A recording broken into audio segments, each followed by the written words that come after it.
What are the key points of the SEC rule lifting the ban on marketing by private funds?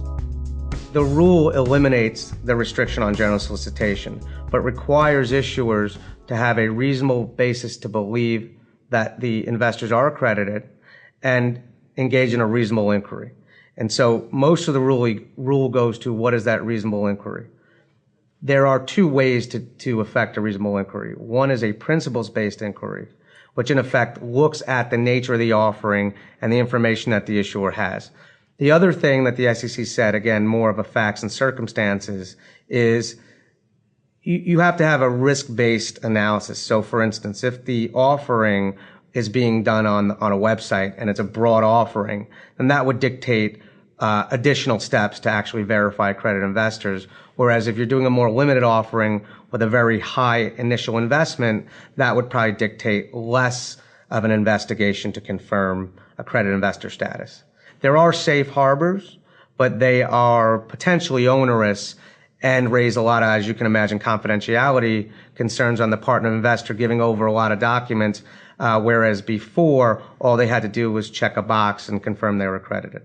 The SEC also added as a safe harbor is potential reliance on third parties who may have done the investigations. For instance, a broker-dealer, an investment advisor, a lawyer, or even an accountant who has done their own reasonable inquiry and then allowing the issuer to rely on that inquiry.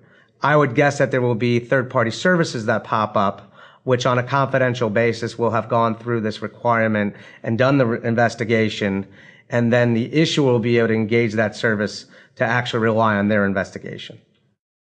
What is the scope of the rule on disqualifying events?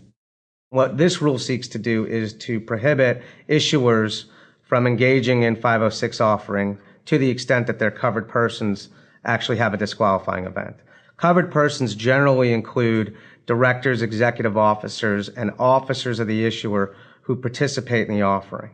That is a big change from the proposed rule where the SEC proposed to cover all officers, regardless of their participation in the offering. So the real question is, what's a disqualification? There's a long list, but generally they involve securities and commodities, regulatory problems, as well as fraud. Interestingly, there's many other felonies that aren't related to the securities industry that are not disqualifying, so that this only focuses primarily on securities and commodities disqualification.